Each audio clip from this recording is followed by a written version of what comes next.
Selamat datang kembali. Nah, kali ini kita mau kupas tuntas soal dinamika di tempat kerja nih. Fokusnya, gimana caranya memahami diri sendiri sama orang lain biar hasilnya lebih oke. Sumber kita kali ini rangkuman artikel-artikelnya Harvard Business Review ya, yang Anda kasih. Ada soal mindfulness, empati, ketahanan, terus juga seni menghadapi orang atau situasi sulit. Betul sekali. Jadi, misi kita hari ini ya, menyarikan intisari paling praktis dari materi ini. Biar Anda semua bisa lebih efektif lah menavigasi interaksi kerja dan tantangan kepemimpinan. Ya, dari bahan yang udah ada itu. Oke, siap. Mari kita bongkar pelan-pelan ya.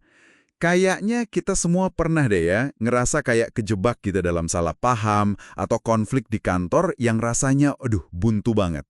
Ternyata, nih, banyak sumber ini bilang solusinya tuh seringkali justru mulai dari dalam diri kita. Sumber-sumber ini juga banyak banget nyorot soal mindfulness, kesadaran penuh gitu ya. Dan ini bukan cuma soal biar tenang doang, tapi dampaknya tuh nyata ke kinerja loh. Iya, bener banget.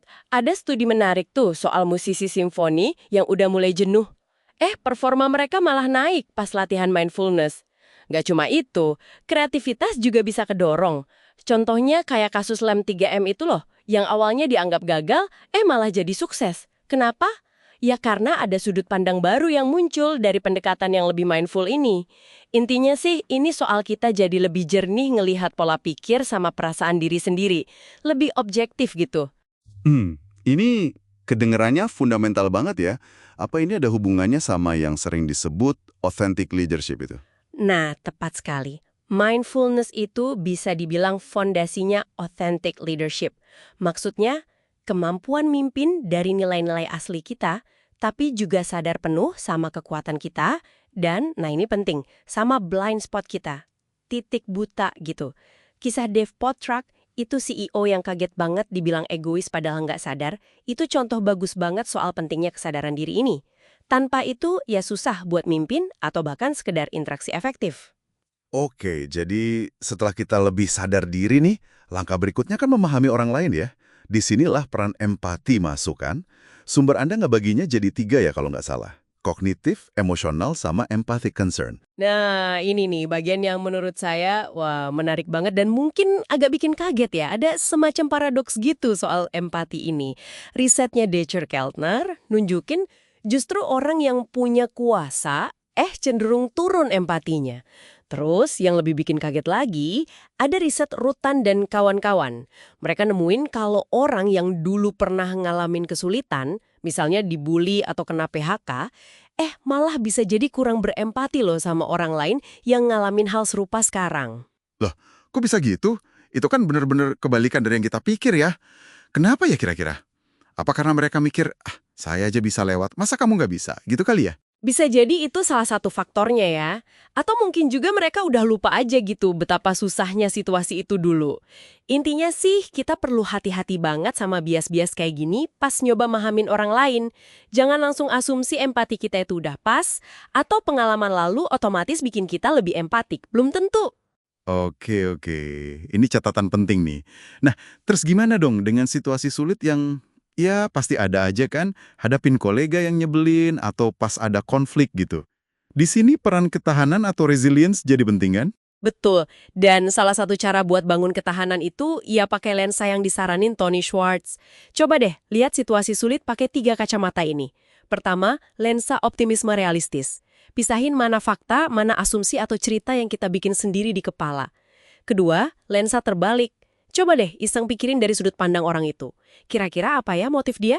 Ketiga, lensa jangka panjang. Tanya ke diri sendiri, ini masalah bakal penting nggak sih 5 tahun lagi? Nah, ini bantu banget buat ngasih perspektif, biar nggak gampang reaktif secara emosi. Itu inti dari ketahanan kan? Jadi lensa-lensa ini kayak alat bantu gitu ya, biar kita nggak gampang kepancing emosi, tetap objektif. Terus gimana kalau udah terlanjur berhadapan langsung sama orangnya? Apalagi yang pakai taktik agresif atau pasif agresif gitu. Kuncinya tetap sama sih. Jangan kepancing emosinya.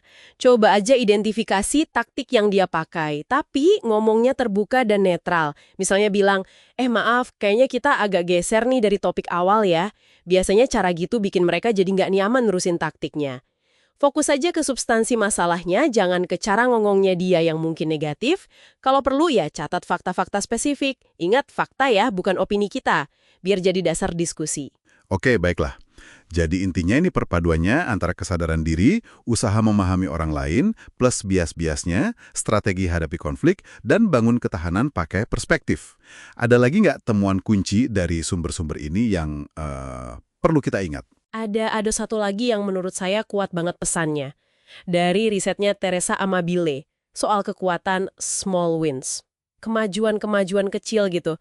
Ternyata nih, ngasih dukungan nyata buat progres harian tim Anda, sekecil apapun itu, dampaknya paling gede loh buat motivasi sama emosi positif mereka. Jauh lebih efektif daripada sekedar pengakuan formal atau insentif doang. Ini kunci buat bangun lingkungan kerja yang positif dan berkelanjutan. Menarik banget itu, jadi fokus ke kemajuan kecil sehari-hari itu dampaknya luar biasa ya.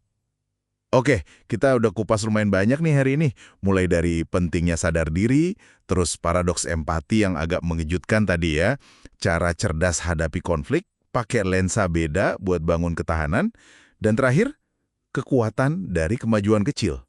Semua dari rangkuman HBR yang Anda kasih. Nah, sebagai penutup nih, coba deh Anda renungkan ini sebentar. Ingat-ingat lagi satu interaksi kerja yang agak menantang, yang baru aja Anda alami. Gimana kalau Anda coba lihat lagi situasi itu pakai salah satu lensa yang tadi kita bahas, optimisme realistis, lensa terbalik, atau lensa jangka panjang? Kira-kira nih ada nggak yang bakal berubah dari cara Anda mandang atau ngerespon situasi itu ke depannya? Coba direnungkan ya.